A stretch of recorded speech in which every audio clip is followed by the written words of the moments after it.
So this one here, train the trainer instructional strategies. The purpose of this course, click to the next, there we go, is to really help you learn some tricks on how to convey the detailed knowledge that you have as being a senior PCC and find ways to worm that into a PCC. So by the end of today, you'll be able to listen and define the 6 instructional strategies I'm going to talk about, how to implement those strategies into scenarios, create a scenario and use the instructional strategies to solve it, and apply these strategies to real-world cases. The last one is post. So it's not something that we're going to address in this class. You're going to go out in the world when somebody gets a PCC and then try these out and see how they work.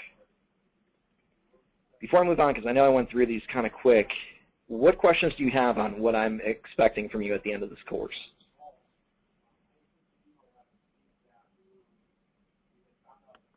New strategies on how to train PCCs. That's it. That's it. Very nice in a nutshell right there. All right. I hope there's some Star Wars fans in here. This PowerPoint is filled with pictures. I apologize for those of you that don't find my sense of humor very appealing, but hopefully you'll get something out of it regardless. When you're training somebody, you kind of want to be like Yoda. For anybody who's seen the Star Wars movies, you might know what I'm talking about. But for those of you that haven't, and I strongly suggest you go home tonight and at least watch them, Yoda is kind of this guru. He's a facilitator. He helps people realize the potential that they have inside of them. And he doesn't force them to do it. He shows them where to go and doesn't do it for them. And really, as a trainer, this is what you are trying to do. This is your main goal, is to sit back and allow the learner to experience the learning aspect. You can't force them into that knowledge. It doesn't work that way. They have to be able to try and experience it on their own. There's the phrase, you can lead a horse to water, but you can't make him drink.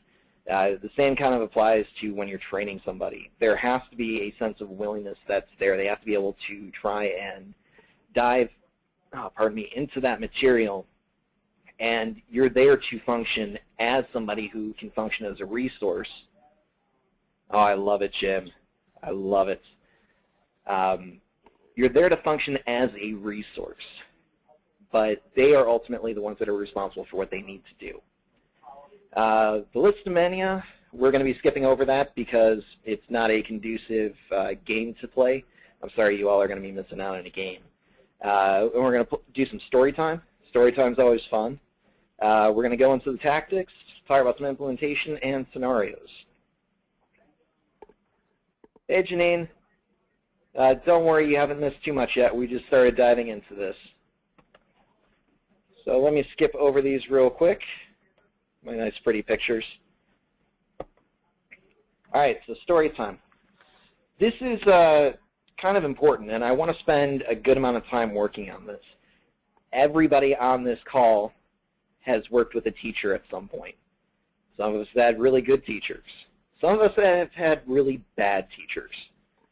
And what I want to do is I want you to volunteer some of those experiences you've had.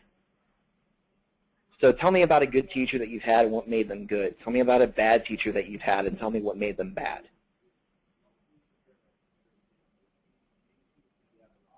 I had a teacher in high school.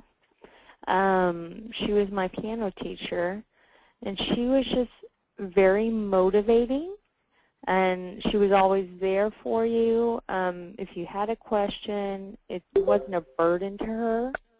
She was there to help. And even whether it was in the classwork or something else, she's always there to help you. And yes, she was grading you and whatnot, but she was very supportive. She wasn't, just she cared. Sometimes you'll have it. I'm sure people have had teachers before that don't care. They're just there for a paycheck or something of that nature. And that type of teacher that doesn't care is the kind that usually aren't very helpful. And how did you feel about the piano? Did you like it or no? Oh yeah, I was in piano for 4 years in high school, and she was a great teacher. She passed away a couple years ago from breast cancer, but yeah, I loved it, and it's great. Fantastic. Thanks for sharing, Katie. How about somebody else? What do you got? This is Gail. I have a sister. Hey, Gail. She's a music teacher in Colorado, and she is an excellent teacher. She's won a few awards.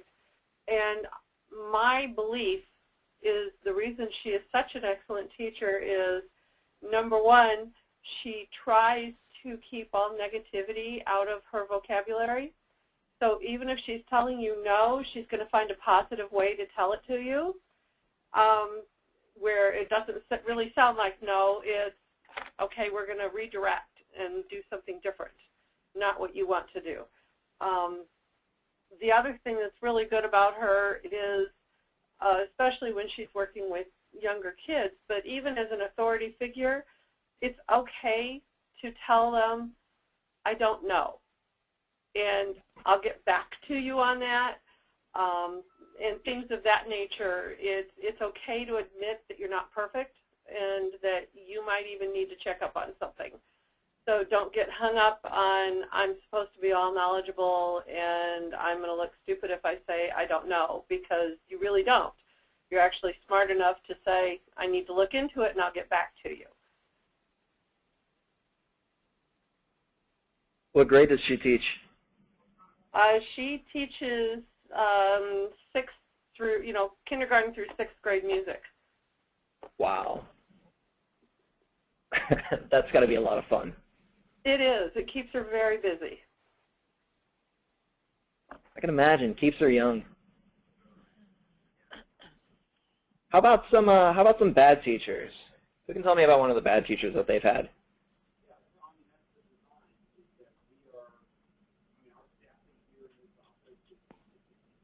You know what? I'll chime in again. I had my Algebra 2 pre-AP teacher was terrible. She had been teaching for a long, long time, and she was quite set in her ways. She was not very helpful. She was a little bit older lady, but she wanted everything done in one precise, exact way. She didn't really help anyone because a lot of people have different learning styles. Everything had to be her style, her way, whether you understood it or not. That's just how it was. And it was very frustrating, not only for me, but for many other students, because a lot of people don't learn the same way, and a lot of people need to take things from a different perspective or a different approach. And I would have switched classes. I tried to, but she was the only teacher. It's just very frustrating when people don't try to relate to you and help you, and I think that was the big issue with that teacher.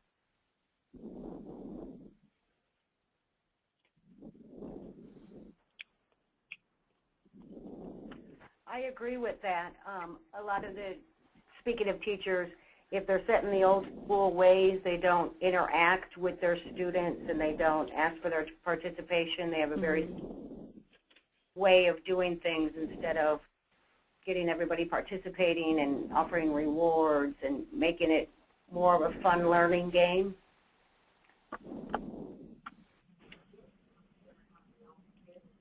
Yeah, I had a history teacher in middle school. He was quite boring and didn't make it fun for us.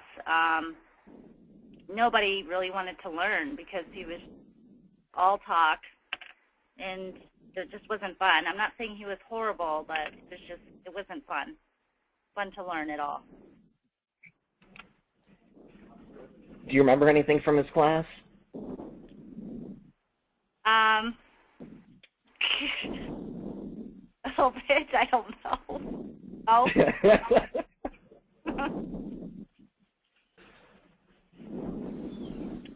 Okay, I'm going to throw this out real quick, and then we'll get back onto it. Somebody's heavy breathing into their mic. If you could check and make sure that you're not breathing too hard there. Thank you. All right, how about we do one more?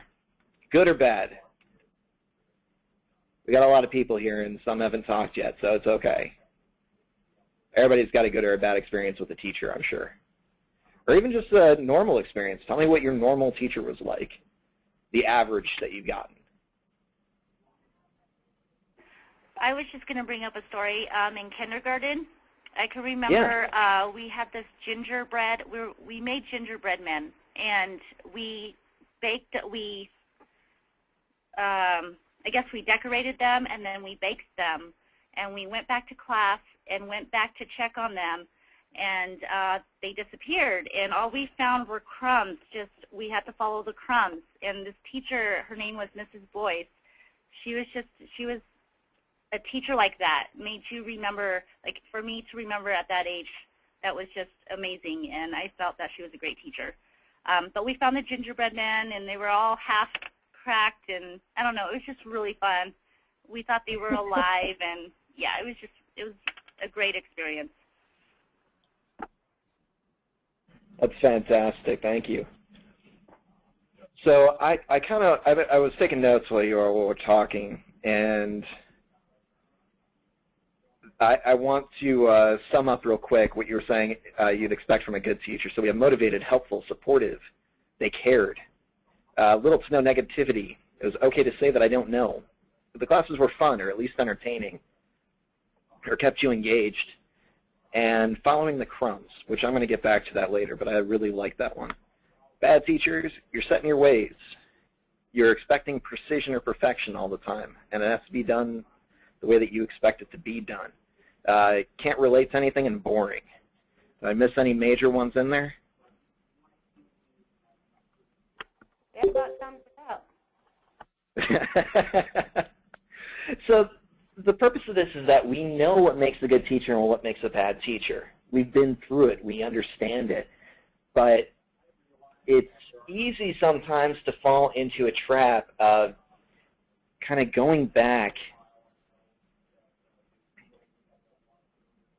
Yeah, exactly, Sarah. That's terrible. She wrote in the chat, I had a bad music teacher to the point that no one wanted to attend the class. I mean, what good is giving this information if nobody wants to do it, if it doesn't mean anything to them? And even if it does mean something, because music is fantastic, they don't want to go. They lose their passion for it. There's no point in teaching something if you're not trying to get that information to the learner in the best way possible. It's not for you. It's for the learner. I just wanted to chime in real quick. Oh, please, go ahead. Yeah, has anyone ever seen the movie The Freedom Riders? Anybody? No. I've heard about it, but I've never seen it. Well, it's a really great movie. It's based on a true story about a teacher that it was right when schools were getting integrated, and suddenly it was a white school, but then now it had a mix of all different nationalities and whatnot, and a lot of kids that didn't want to be in school, had bad families at home, did not respect teachers or anything because everybody thought down of them because they weren't the smart ones.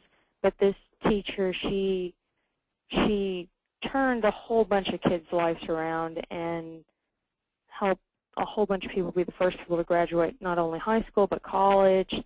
It's a really good movie about a good teacher.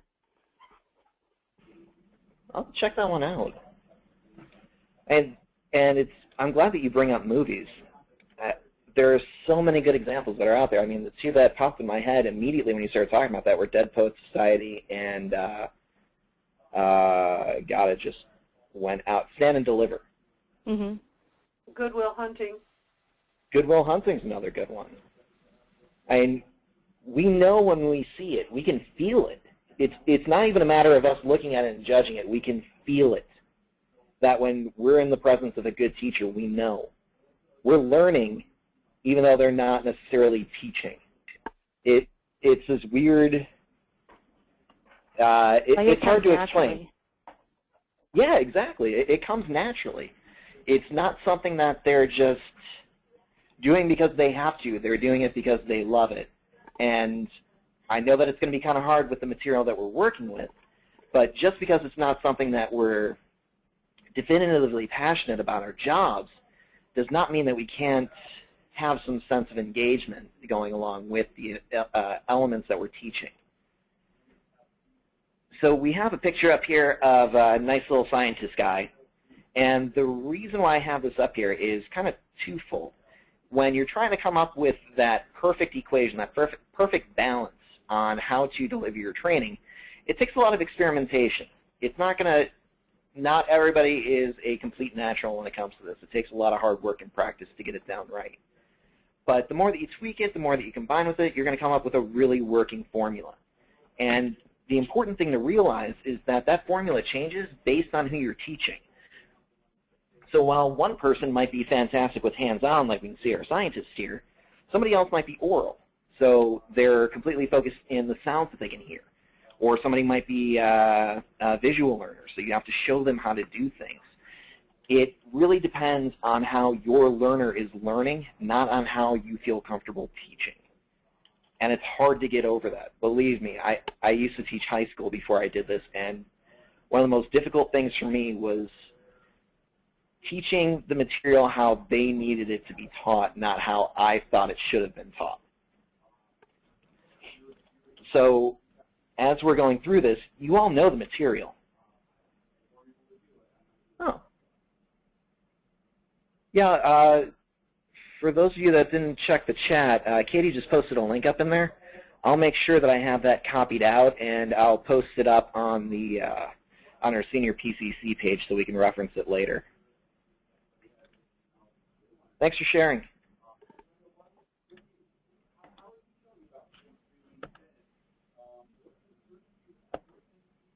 All right. Before we move on to our tactics, we covered a pretty good bit there with talking about teachers, but what questions do you have before we move on to some of the skills that you can try? Or comments that you have on what we've discussed? I'm sorry, can you repeat that? I had the FedEx guy in here. No, you're fine. Any questions or comments on what we've covered so far? Nope. No, All right. I'm good. Good stuff. If anything does come up, just stop me. You guys are good at that already. The first one we're going to talk about as far as tactics go. Now, I mentioned already you have somebody who hears, somebody who can hear, that's a strong learner in that category, somebody who's a strong visual learner, or somebody that's a strong tactile or kinesthetic learner, somebody who likes to play with things as they're going along. Now, each one of those fits into these types of other tactics that I'm going to describe. If you want to think about it, the visual, oral, and tactile are the means of delivering these tactics. So these take it up another level. The first one I want to talk about is behaviorism, because most likely it's the one that we're all mostly familiar with. Who's heard of Pavlov's dog before? I think we all have. Fantastic. You want to give a quick summary on what Pavlov's dog experiment is about? Pavlov conducted an experiment to where every time he rang a bell, if the dog came, he got fed or got a treat. Eventually, it got to the point where he had no food present, but when he rang the bell, the dog would drool because he would be expecting food. That's it. That's exactly it. Thank you very much for summing that up so much nicer than I can. The thing with behaviorism is we can look at it in a positive, like he did with the dogs, or we can look at it as a negative, like how it did in the end when the dog didn't have any food. When you're applying this to humans, you either have positive reinforcement or negative reinforcement. So we talked beforehand about the positive reinforcement, so being helpful, being supportive, showing that you care, all these outward things that you're doing to help support that learner and going forward is great.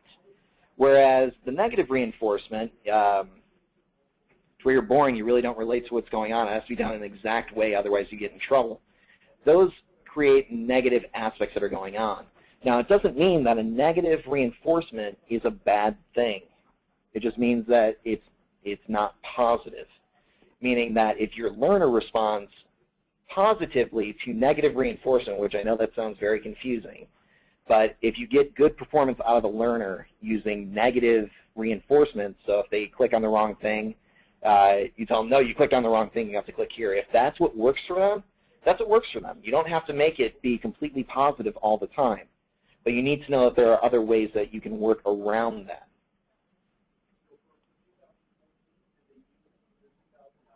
Did that make sense? Yes.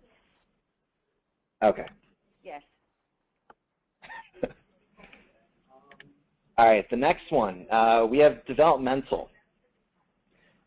Really, this is referring to growing up in a position. I'm trying to relate this directly back to Connect Hearing. So you can think about it. Oh, Lori, that's cute. So you can think about it as, say you're growing up. You start off as a kid, you really don't know too much. You get older and older and older and older, and then you realize you still don't know anything at all. At least that's how it works for me. But the growing portion that we're seeing here is represented by this cartoon is the more experience that you end up getting within the position, the better off you're going to be. It's going to help you start placing aspects to where they make sense. And instead of it looking focused solely on the person itself, you can start expanding to the HCPs, start expanding to the clinic, the region, the company as a whole. And that the more and more that this person begins to understand, the more that they grow, the more capable that they become in understanding the information you're presenting them. So I'm going to give an example that we can work on, and then I want somebody to give me an example back. So the one that I think of is entering CPT codes correctly. Now, when you're looking at it as just being a basic person, a normal PCC, it really doesn't make that much of a difference. Now, it does, I get that, but bear with me here for the example. It doesn't really make that much of a difference for the PCC on whether or not they put it in correctly or not. I'm not talking any feedback, I just mean in that moment. If you extend it out to the HCP, it still doesn't really make all that much of a difference. To the clinic, it starts getting a little bigger. When you expand to the region, it starts getting more. When you get it all the way back and encompassing corporate, it means a lot if that code isn't put in properly. But if it's just that PCC there and they don't understand how the ramifications of doing that one little 5-digit code actually means so much to the organization, it's hard for them to actually place any importance or weight on doing it properly because it doesn't mean anything to them. Who can come up with another example that you might have in a day-to-day with a PCC where they might not understand the gravity that their action has on the company as a whole?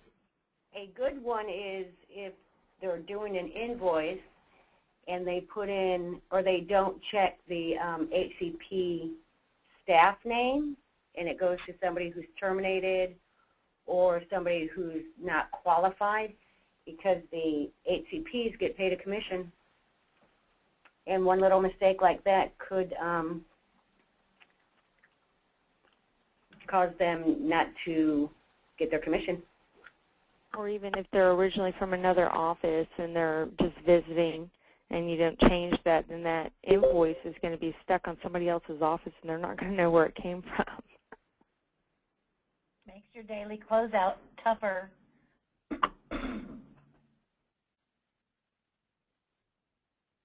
Yeah, that's a fantastic example. I mean, we can see the ripples of effect from just starting off with the PCC not changing one little thing to how much that actually impacts the organization. So when you, go ahead. This is Lori. Hey, Lori. I was going to say that was a very good point because we had that happen. And when you go to close out, you have this money in there, and you didn't put it in there, and that's not a patient. So that's key. And another one that's key also, Matt, is when we're adding new patients, it's so vital to put their birth dates in. Mm.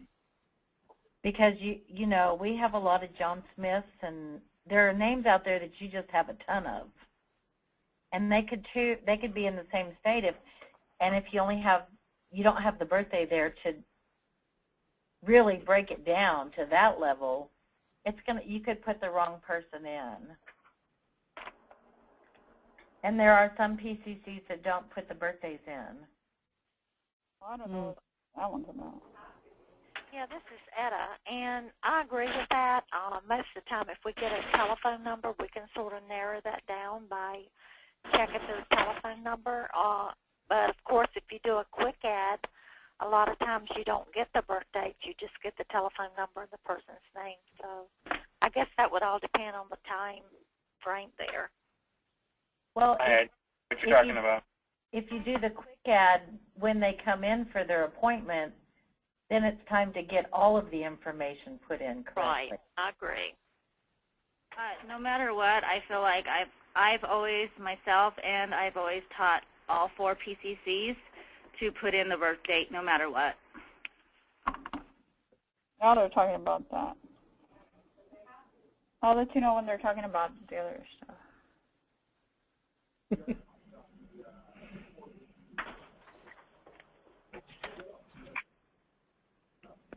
So that's good. I mean, we came up with 3 perfectly cogent examples of how something very small can lead to very, very big problems quickly when it's not really understood why it's important to input that piece of information. We have to make sure that when we're teaching this information that we make it relative, we give it context, we give it shape. If I just tell you have to do this because you have to do it this way, it doesn't address that why question. It doesn't address the how. Why is this important? How should I be using this information? How are other people going to use this information?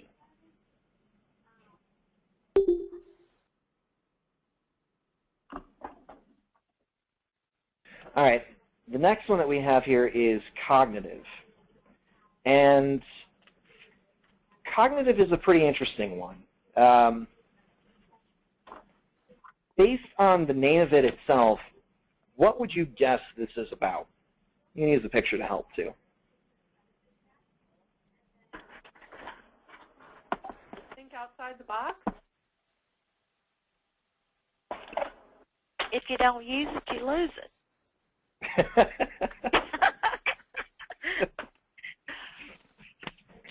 Those 2 are really good.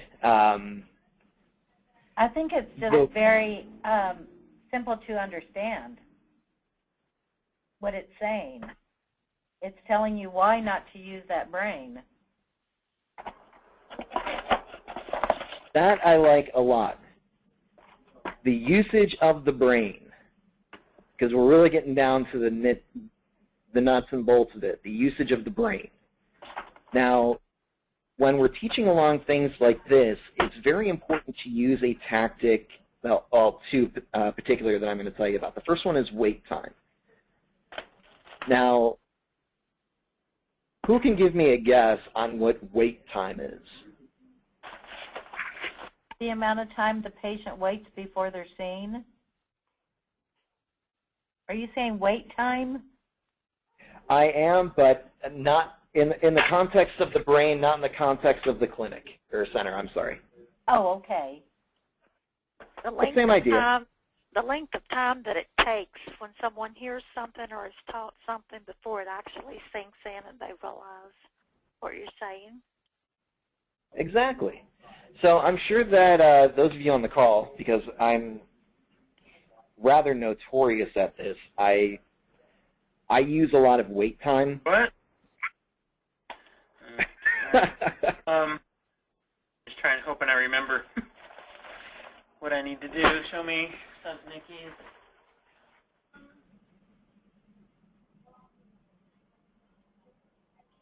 All right.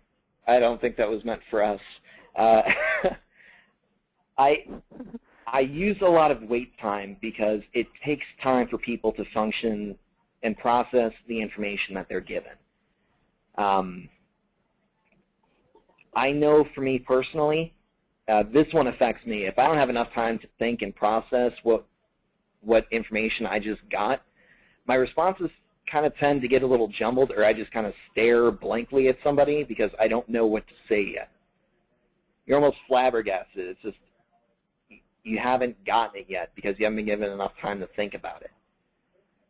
And a lot of times, some of the things that we can run into is just having that learner who just says, yep, yep, yep, yep, yep, but the information might not be processing. I'm sure those of you that have trained a PCC before, they've come into the office, you've trained them on everything, everything seems like it's perfect, they leave and then they forgot how to do everything, and then they're calling you constantly to figure out, how do I do this, how do I do that? A lot of times that can be attributed to not getting enough wait time. So when you're going through the training, allowing them a couple, even longer, 5, 10, 15 seconds, to process through that information. And that processing through of information, we call it metacognitive thought. And I know that it's a more fancy word than it really sounds, but it's thinking about thinking. So they're thinking about this information that you just gave them and trying to think on how to apply that to the situation at hand. Lillian, So, a pretty CRO, She has two. but she probably doesn't have an appointment. Because they had to leave all of Hey, Eric, is that you? Oh, I'm sorry. Okay. No worries, bud. Don't worry about it. Matt, this is Lori again. With the PCCs that I've trained,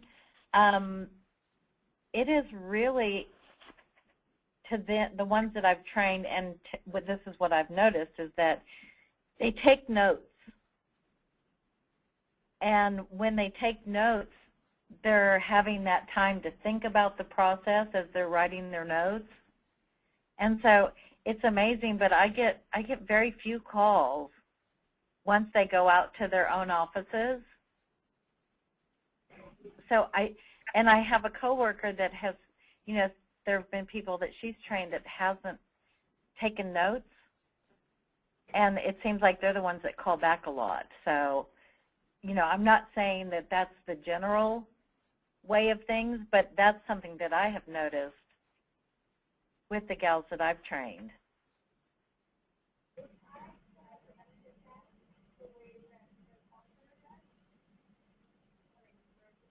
Who else has tried implementing the note strategy, making sure that when you're training somebody, they're all taking notes? I have. I agree with her. I believe that the notes work actually really well. But the last PCC that I had, she took notes, and I think it was a little bit harder for her. She didn't really grasp the information as well. So I think it works on most, but I don't think it works on everybody. I also encourage notes. It's better in their own handwriting to refer back to. But like you said, sometimes it doesn't help everybody. But I would say most of the people. And ideally, that's what we're trying to shoot for. We're trying to help most of the people. If you think about it in that 80-20 rule, if you can get 80% of the people to take notes and take them well, then hopefully you're only going to be getting 80% of that 80% to be getting back to you on the problems that they're having. That's really where we want to be. We want, even if they don't take notes, we want to make sure that we give them plenty of time to think about the information that they're learning. If you remember, and I don't know if you do or not, and that's okay, on the schedule that we covered last week, there's 15 to 20 minutes at the end of every day that is designed for thinking. It's time that's slotted out for them to sit down, decompress everything that they learned, and give them time to roll through that information one more time. It's uninterrupted. It's for them to kind of clear their head and get their ideas straight. And the more time that you can allot for that to happen, the better the learning is going to be, because it's going to help them build upon it, which I'll get to you in a second. So we've covered 3 so far. We've covered behaviorism, we've covered cognitive, and we've covered developmental. Of those three, what questions do you have?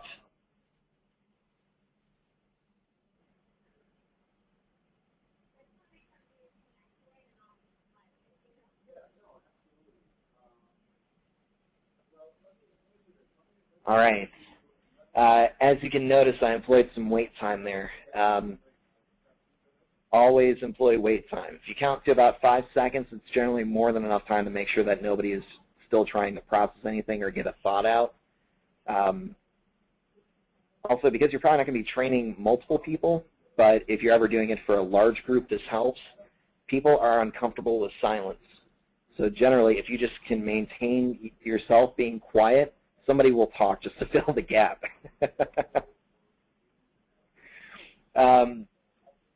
The next one that we have here is social cognitive, and we got a whole bunch of brains that are up here and arrows pointing in all different directions. The reason behind this is this is kind of the monkey see, monkey do. It's this collective unconscious that's going on, this jumble of ideas that everybody is sharing. So say you have 2 PCs and an HCP working in a clinic. Those 3 brains are kind of mushed together and start functioning as one. It can be good. But if there are bad things that are being taught or bad behaviors that are being adopted, then it becomes something that you need to worry about. The social cognitive aspect is something that's more of a follow-up. So this would be a strategy that you'd employ maybe a month down the line, 2 months down the line, 3 months down the line, or if you ever see something starting to go wrong. Instead of accusing is the wrong word, instead of assuming maybe that the issue is with the individual, it might be with somebody else in the clinic and they're just taking that lead. For example, if you have a junior member that starts working with a senior member, it's a lot easier to just start asking that senior person, oh, how do you do this, how do you do that? Now, does that make it right? Not necessarily, and that's something that you want to be cautious of, something to be mindful of when you start talking with these learners in a future point. It's nice when we first start off, though, because they're only getting their information from you. For that entire first week, they know nothing else besides of all the good, nifty stuff that you're going to fill their little brains with, which is fantastic. So, Matt, this is Lori. What happens when you train somebody that's a solo for a PCC position that's going to an office that was a solo HCP, and you've trained the PCC and they go back to the office and the HCP starts showing them how to do things their way? And you tell the HCP, no, she needs to start doing things the way that she was trained, and you need to let her do her job. In that instance, when you feel like the HCP is not listening, do you just take it to your regional director? I actually had that happen a couple times, and I was told by my regional director is to email some of these questions and CC her in it, so you'll get a lot better response. Okay. CC the HCP. Regional, well, the HCP and the PCC and your regional director. So just include everybody in it. Okay, that's a good idea. And I got responses, I'll tell you that. Where I wasn't getting them before. Okay, that's what I need to know then. Thank you. I think, in my opinion, I think that's why PCCs, new PCCs, should be trained in the office that they're going to work in and not in the senior PCC's office, because the HCP has to realize that they have a job that Connect Hearing expects them to do, and not according to their old ways or their way or how they used to do it.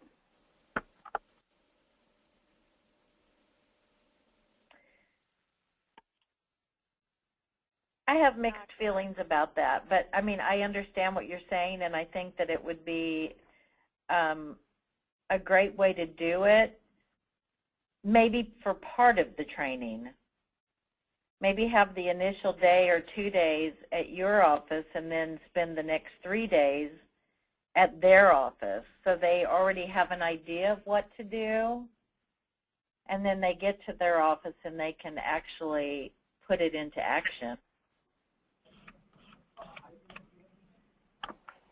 Yeah, we've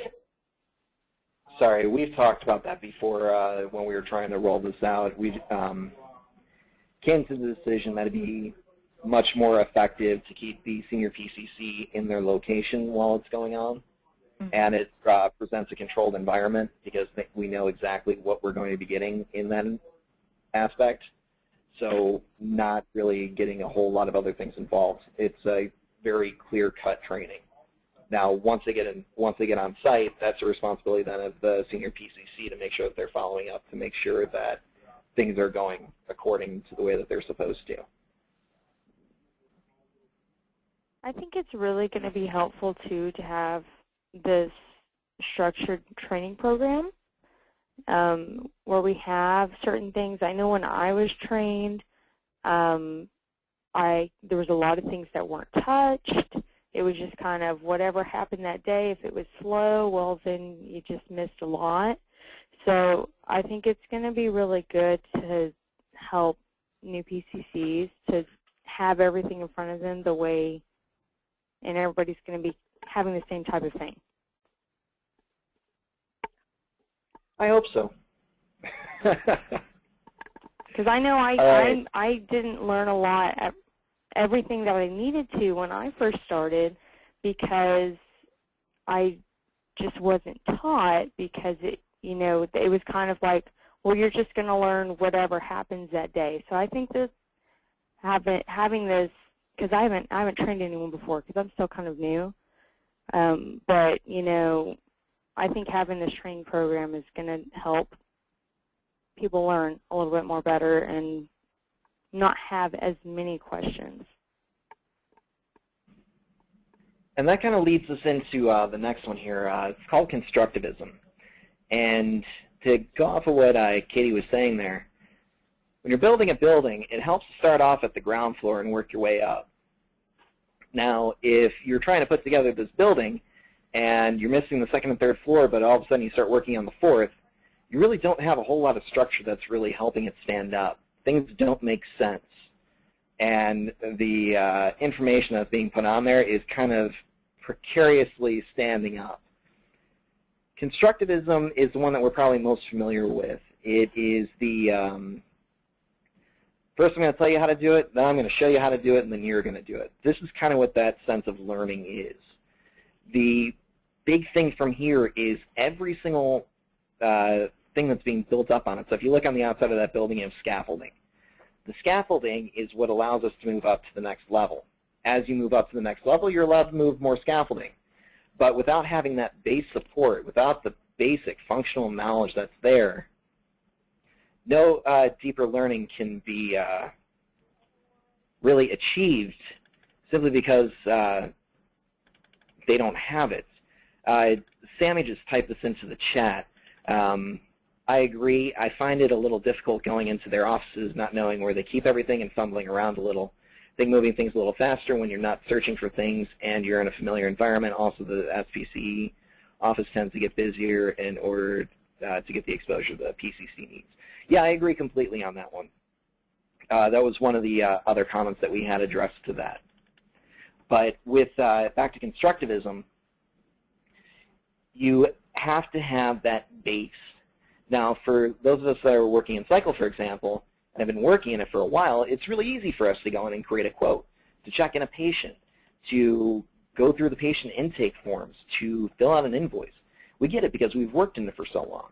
But imagine coming in and not having any of that information at all. You don't even have a concept of really how it should go for checking in a patient, what information is needed, when they actually need to have that birth date.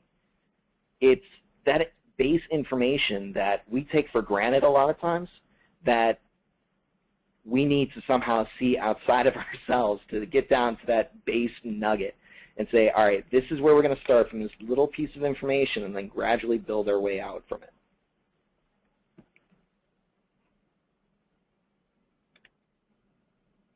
Any questions on that one?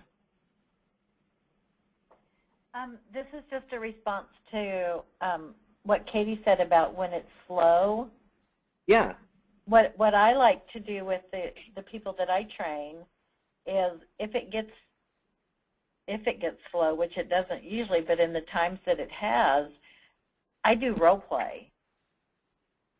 I'll call them like I'm a new patient and have them just take everything on themselves.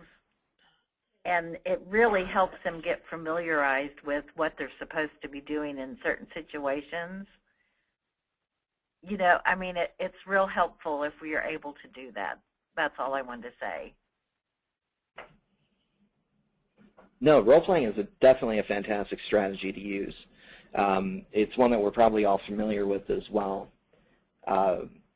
It works. That's why we're familiar with it. It's something that is worth implementing when you're trying to do training. I agree. Thanks for bringing that up. You're welcome. All right, last but not least, we have one called sociocultural. For those of you that didn't have WGN, I apologize because you probably have no idea who Bozo is. But I grew up watching Bozo. And I always wanted to play the grand prize game, which is the picture that we're looking at here. Now how it worked is you'd stand at the line that guy with the mustache is, and then you toss that ping pong ball that's in front of the Z bucket and try and get it in each of the buckets. With each of the buckets that you get in, you get a prize. So for the first one, you might get a piece of candy or a bag of candy or something like that. And if you got into the last one, you end up getting a brand new crisp $100 bill. The thing to look for from this, and if we're looking at it from an educational perspective, is we're going to divide this into 3 groups. So you're going to have bucket 1 and 2, bucket 3 and 4, and bucket 5 and 6. Now, bucket 1 and 2 are the super, super easy things that just about anybody can do without any help from anybody else. It's very intuitive. You can go into the system, click around, figure out where you needed to go, and everything's fine. It's done correctly. 3 and 4 are the things that you need to teach, but when you're teaching them, the student also gets it. It's not that hard, but it's challenging enough to where they stay engaged in the material. 5 and 6 are the ones that are too difficult. They just can't get it, even if you're helping them.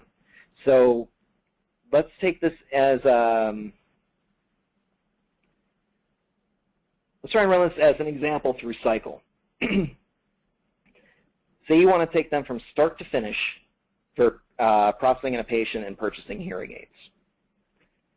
For them to go through and figure out how to create a patient, there's a bunch of places that said add new patient. So chances are they could probably do that on their own. Then in the middle part, trying to figure out how to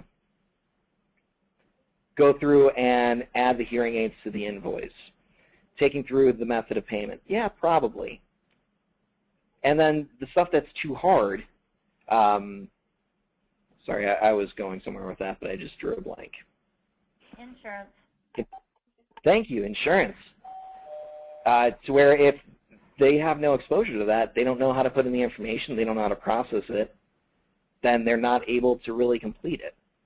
And that's what we're looking at with this one here, that when we're presenting the information to the people, to our learners, to the PCCs, that when we're doing it, it's within that 3 to 4 range.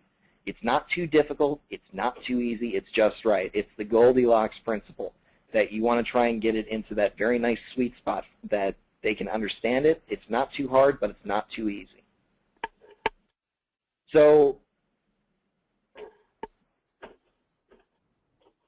it's a little bit of a different, difficult one to explain in the sense of,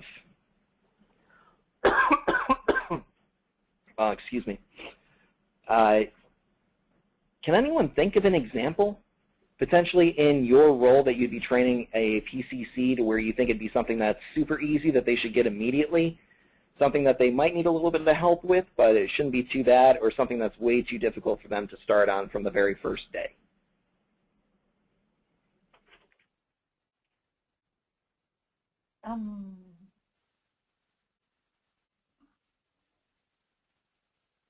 I think something that's pretty easy that they should be able to get pretty quickly is how to create an appointment, just because it's basically you just click on a spot. Of course, you know, learning the different appointment types and whatnot, that's going to be a little bit in the middle, you know, kind of you need to learn the different types. But, you know, initially just learning how to click on it and click, you know, search for the patient just by typing the name.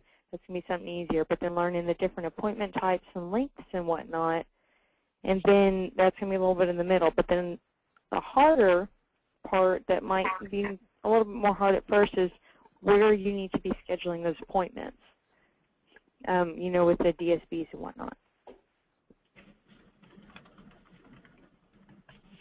Excellent. Eric shared your comment on that as well, as far as making an appointment would be easy, but he also included end-of-day activities as being medium hard depending on the person, which I agree with. Doing all the closeout stuff can be a challenge. We're not going to go through any of our scenarios, and we're not going to go through that stuff either. So we actually hit our 4 o'clock. I think we did pretty well. What questions do you have? Do you feel like we covered the 6 instructional strategies pretty well, and do you feel like this information would be useful to you? Yes. Definitely useful. It's something to keep in mind when we are talking with, you know, the new PCCs, because I'll have to admit I've only really trained one at this point, and that was without any of these tools. So when I go and train next week, I'm going to be trying to use these tools for the first time. And so I'm going to be a little nervous myself, and I'm sure the PCC will be nervous, so we'll both be nervous together. It's a good thing to know that there are different strategies that can be used, and we're somewhat of puzzle solvers then, trying to figure out which one's going to work. Yep. I think it's also good for to have the senior PCCs, because we all know it. We think it should come naturally for a lot of us because we've been doing it for so long. But it gives us a time to step back to say, hey, in the beginning we didn't. Somebody had to teach us, or we had to learn somehow. And these are good steps to take to train a new one. I agree completely. Nice comment. Well, it's also a good idea to keep in mind that even though we go through this training and it's pretty comprehensive, a lot of the real learning is going to occur on the job as they do, because I know that's how I remember the best, is when I actually do it. Yeah. Yeah, I mean, this is by no means, I mean, this most definitely is not comprehensive, though I appreciate the comment. It's enough to kind of make you a little dangerous, though, which is what I'm trying to do. Thank you very much for your feedback. You all did very, very well today. I was pleased with the conversations we had. Homework. For next week, I'm going to try and get my insurance managed care person to be a guest speaker for us. I'm not too sure how that's going to go because their schedule's been pretty crazy. I've been trying to get this coordinated for about 5 weeks now, so it's been a challenge, but I'll see what we can have happen. I'll send out that homework if we end up getting her, which will probably be come prepared with questions. So you can do this anyway. Come prepared with 1, 2, 3, 5,000, however many questions you have on insurance that you need answered, so that we can get that bounced out, because that's a pretty important one. The other thing, watch this session again. There's a lot of information that we covered, and yeah, it may seem like we went through it a little bit fast, and you may think that you got it, which I'm sure that you do because you're all really smart, but kind of leaf through it again and see if there's anything that sticks out where you're like, I need a little bit more clarification on this, or anything along those lines. Otherwise, we will be meeting on Monday. Any questions before I let you go? I have a I'm question. sorry for keeping you 4 minutes over. Okay, I have a question. 2 questions. How come it keeps Yeah. showing your Matt instead of Anthony, and everybody's calling you Matt? Sorry, this is Lori. I was just going to say, am I really talking to Matt or Anthony? Anthony. You are definitely talking to I thought you were Anthony. mad at first too, but I know you told us, at least in the AM class, that you were just using his account because you don't have one, right? That is correct. It's a shared account for operations, so that's why I show up as Matt. Okay, my second real question is,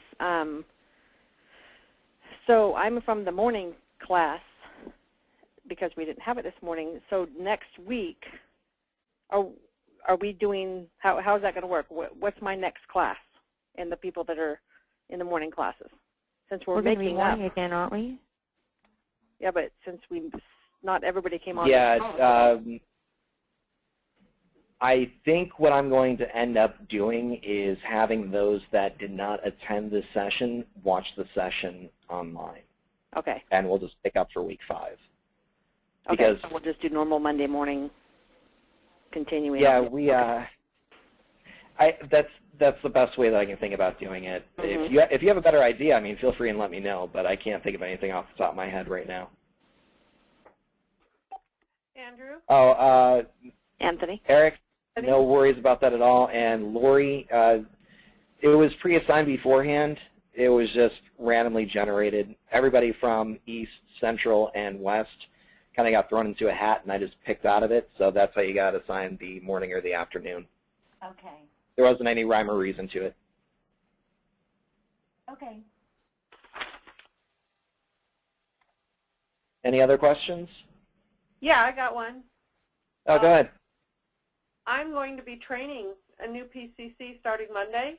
And I know. I'm so excited. Well, the question I have is, if I'm in the middle of training her, am I supposed to stop that training in order to attend your class? Or continue training and somehow attend your class at another opportunity?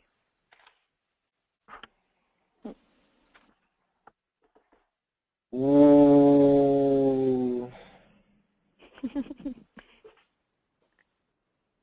Good question, huh? Why don't you send me an email? We'll talk about this that way, and I might just give you a call later. Okay, thank you. Oh, Linda's coming to see you? This is Etta, and I'm going to be training the new PCC, well, actually 2 as well, starting Monday. So I'm sort of in the same situation. And you start training on the 5th? Yes. All right, and Sammy, you've got Linda coming out there on the 5th too, right? Right.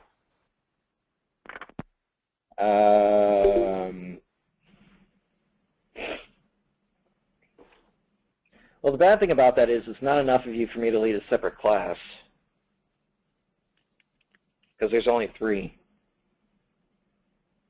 Well, I'll be out on vacation, and I would take the class the next week if you were going to offer it.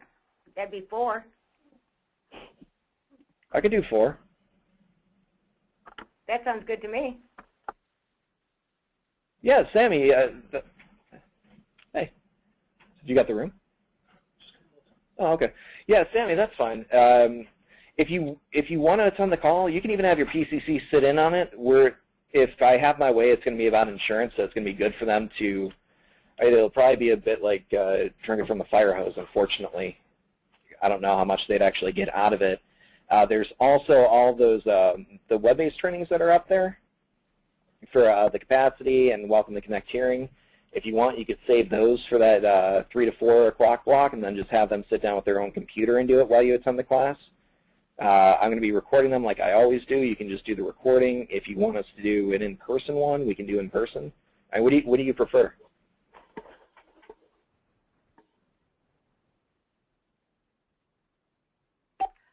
Whatever works best for you. Training would be fine, or the recording would be fine, but I kind of like being able to hear the questions and answers and being able to ask my own.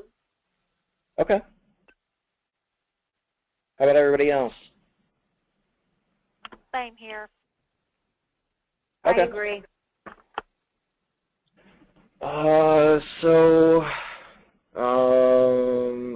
We'd have to take 2 weeks then. So I wouldn't see you until the 12th. Right? Yes. Yes. All right. Let me mull it over a little bit. I don't want to commit to anything right now, but I will make a note and see what I can put together for the 12th. It's going to depend on kind of how I can roll this out. So we got Sammy. Yeah, I know you're hungry. It's fine. My computer's yelling at me. Yeah. We got Sammy. We have Etta, right? Yes.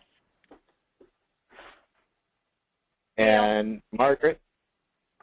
Yeah. Who's that? Right. Gail, too. Gail, too. Can't ever forget Gail. What about if you had the PCC just kind of sit in and out with the HCP as well for that hour? Oh, yeah. That's perfect. You can do that, too.